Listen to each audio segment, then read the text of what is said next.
या उन्हाळ्यासाठी आपला हा बदाम शेक तयार आहे। खूप सुंदर झाला आहे, अगदी छान लागतो। नक्की ट्राय करा। आता बाहेर खाण्यापेक्षा घरी ट्राय करा। पहा किती सुरेख झाला आहे। नक्की ट्राय करा।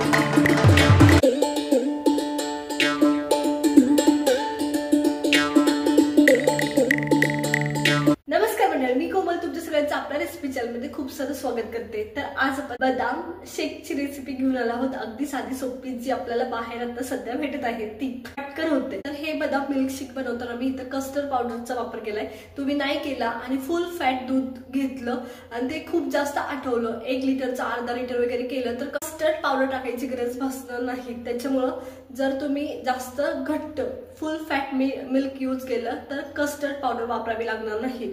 हे खेडेगावात शक्य होईल सहज। आणि ह्याला खूप म्हणजे फॅटी मिल्क असण्याची पण गरज नाही, कारण जेव्हा तुम्ही कस्टर्ड पावडर टाकता त्याला त्याचा थिकनेस येतो। तर नक्की ट्राय करा। चला तर मग रेसिपीला सुरुवात करूया। आपण बदाम मिल्क शेक बनवतोय आणि त्याच्यासाठी मी इथे दूध घेतलंय, गरम करायला ठेवलंय। हे 1 लिटर दूध आहे। आता नॉर्मली आपण बासुंदी करतो किंवा बाकी काही करतो तर दूध बरंच साठवतो, याला आटवून घ्यायचं नाहीये। याला तुमचे 1 लिटर दूध आहे त्याच्यातलं फक्त 20% आटवून घ्यायचंय। तर चला आधी उकळी येऊ देऊया, मग त्याच्यात थोडीशी साखर ऍड करूया। चला तर आधी उकळी यायची वाट बघूया मग पटकनी। दुधाला व्यवस्थित उकळी आली आहे। याच्यात मी फक्त 4 चमचे फक्त, किंवा तुम्हाला जर गोड जास्त आवडत असेल तर एखादा चमचा जास्त अशी साखर ऍड करून घेते। साखर टाकून सुद्धा 5 ते 7 मिनिटं आणखी व्यवस्थित उकळून घ्यायचे। चला तर मग वाट पाहूया। बदाम शेक बनवण्यासाठी बदाम सुद्धा वाटून घ्यायचे। तर एक गोष्ट लक्षात घ्या, इथे मी हे बदाम घेतले जवळजवळ 20 ग्रॅम आहे, म्हणजे 25 ते 30 बदाम आहेत हे। तर हे आपल्याला रात्रभर मी सोक करून ठेवले होते आणि त्याच्यानंतर ह्याचं साल काढून घेतले। तर हे आपल्याला वाटून घ्यायचे व्यवस्थित। वाटताना तुम्ही गरम पाणी ऍड करू शकता किंवा जे दूध तुम्ही गरम करायला ठेवलंय ना ते कोमट वापरू शकता, जेणेकरून हे वाटलं जरा सोपं जातं। चला तर मग मी हे मिक्सर मध्ये घालून वाटून घेते। हे या पद्धतीने मी व्यवस्थित वाटून घेतले। तर पहा या पद्धतीने हवंय तुम्हाला, कारण ते व्यवस्थित मिक्स झालं पाहिजे दुधात। त्याच्यासाठी पिटाळ पूर्ण अगदी तुमचं इडलीचं बॅटर वगैरे असतं ना एकदम पातळ, जे एकदम सॉफ्ट आपण वाटतो तसं हे लागतं। तर चला आता सुरुवात करूया पुढच्या गोष्टीला। तर आता तुम्ही जे बाहेर जे बदाम शेक पितात त्याला थिकनेस हा कस्टर्ड पावडरने आलेला असतो। तर आपण सुद्धा कस्टर्ड पावडर टाकणार आहोत, त्याला व्यवस्थित थिकनेस येतो, फ्लेवर सुद्धा खूप छान येतो। आपण हे ऍड करणार आहोत। तर कस्टर्ड पावडर मध्ये एक तर तुम्ही पाणी घालू शकता, किंवा मी काय करणार आहे, आता जे दूध आपलं गरम करायला ठेवलंय त्याच्यातलं दूध थोडं घालायचं आणि ही इथेच पूर्ण व्यवस्थित मिक्स करायची, जेणेकरून आतमध्ये जाऊन गुठळ्या व्हायला नकोत। तर पहा या पद्धतीने। चला तर मग मी मिक्स करून घेते पूर्ण व्यवस्थित, किंवा तुम्ही आधीच काढून परत कस्टर्ड पावडर मध्ये ऍड केलं तरी चालेल। मी कस्टर्ड पावडर एकदम व्यवस्थित मिक्स करून घेतले। गाठी मोडायच्या जर झाल्या असतील तर लक्षात ठेवा। तर चला आता ऍड करून घेऊया आपल्या दुधात। दूध सुद्धा आपलं 20% आटत आलं आहे तेव्हा। चला तर बघ ते माझं दूध व्यवस्थित 20% आटलं आहे, तेव्हा मी कस्टर्ड पावडरचं जे आपण मिश्रण केलं दूध आणि कस्टर्ड पावडरचं ते ऍड करते। ऍड करताना हलवायचं आणि हे फक्त 1 ते 1.5 चमचा आहे। आपल्याला फक्त थिकनेस आलायचं आहे, कस्टर्ड तयार करायचं नाही। कस्टर्ड पावडर टाकताना तुम्ही हे पण लक्षात ठेवायचं की परत आपण ह्याच्यात बदामची पेस्ट सुद्धा आपले ऍड करणार आहोत।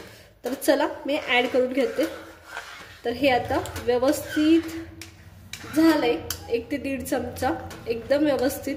तर तुम्हाला लगेच जाणवायला लागतं थिकनेस आल्याला। तर आता ह्याला सुद्धा 1-2 मिनिटं असं शिजून घेणार आहोत आपण। कस्टर्ड पावडर टाकून 5 मिनिटं झालेत, त्या टायमाला आपण हे जी बदामची पेस्ट केली होती ती ऍड करून घेतोय। तर ही पण टाकून आपल्याला आणखी 5 ते 10 मिनिटं व्यवस्थित शिजून घ्यायचंय। तर पहा लगेच जाणवायला सुरुवात होतं। तर इथं मी सगळी पेस्ट ऍड करून घेतेय बदामची आपली। बदामची पेस्ट टाकल्यानंतर आपण आणखी 10 ते 15 मिनिटं ह्याला असंच हलवून घेणार आहोत। खाली चिटकू द्यायचं नाही, फक्त एवढी काळजी घ्यायची। चला तर मग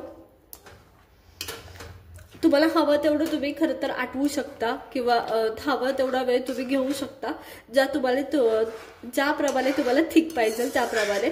पण नॉर्मली जसं बदाम शेक असतं तसं करण्यासाठी मी जो टाइम सांगतेय तो योग्य आहे।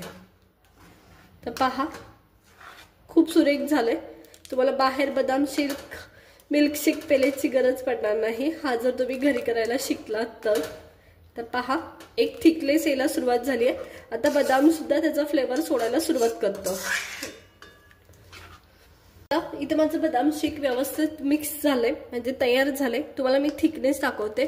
तर या थिकनेसला तुम्हाला गॅस बंद करायचा आहे. जेव्हा तुमचं गरम असताना दूध इझिली पडते तेव्हा हे बरंचसं थिक झालेलं आहे. आता तर त्याच्यात मी नाही का हवं असेल तर तुम्ही गॅस आणखी 2 मिनिटं चालू ठेवू शकता. त्याच्यात मी बदामाचे काप टाकतेय. जे तुम्ही बाहेर बदाम मिल्कशेक पिताला त्याच्यात खूप सारे बदामाचे काप असतात तर ते टाकलेत मी. बरं मी नुसते बदाम टाकलेत. तुम्ही याच्या व्यतिरिक्त काजू टाकू शकता, पिस्ता टाकू शकता आणि हे आपलं बदाम मिल्कशेक तयार आहे. आता ह्याला तुम्ही थंड करून पिऊ शकता. राहावंच नाही तर गरम गरम सुद्धा पिऊ शकता. पण खरं तर बदाम मिल्कशेक हा थंड करून पिण्याची गोष्ट आहे. तर चला तर मग आता थंड होण्याची वाट पाहूया. तर हे व्यवस्थित झालंय. आता हवं असेल तर ऑलरेडी आपण बदामाची पेस्ट टाकलीच आहे, काही गरज नाहीये खरं तर गॅस चालू ठेवायची बदाम टाकल्यानंतरून. पण तुम्हाला असं वाटत असेल की ते बदाम थोडेसे मऊ पडावे तर 1-2 मिनिटं आणखी चालू ठेवलं तरी चालेल. तर चला हे बदाम मिल्कशेक व्यवस्थित झाले, खाली काढून घेऊया. आता आपलं जे बदाम शेक आहे तो थंड झालाय आणि आपण काढून घेतोय. तर शक्यतो थंड होण्यासाठी तुम्ही फ्रीजमध्ये पण ठेवू शकता, पण खूप गरम असताना नाही ठेवायचं. पूर्ण थंड झाल्यावर तुम्हाला फ्रीजमध्ये ठेवायचंय. तर हे पहा या पद्धतीने झाला पाहिजे, तुमचं व्यवस्थित थिक झाला पाहिजे या पद्धतीने. आता मी तुम्हाला हळूहळू दाखवलं पहिल्यांदा. तर हा एकदम व्यवस्थित झालाय. तर मी तुम्हाला दाखवते या पद्धतीने. तर चला सगळं मी मिल्कशेक असाच काढून घेते. आता आपला मी बदाम शेक पूर्ण बाहेर काढून घेतलंय ग्लासमध्ये. तर याच्यावर थोडेसे मी बदाम टाकतेय जसं तुम्हाला बाहेर दिले जातात तसं. आणि हे आपला बदाम मिल्कशेक रेडी आहे. तर पहा या पद्धतीने या उन्हाळ्यासाठी आपला हा बदाम शेक तयार आहे. तर तुम्हाला आजची आपली बदाम मिल्कशेकची रेसिपी कशी वाटली हे मला कमेंट करून नक्कीच सांगा. पण रेसिपी आवडली असेल तर लाईक करा, शेअर करा आणि सबस्क्राईब करा. भेटूया नवीन रेसिपी सोबत. तोपर्यंत धन्यवाद.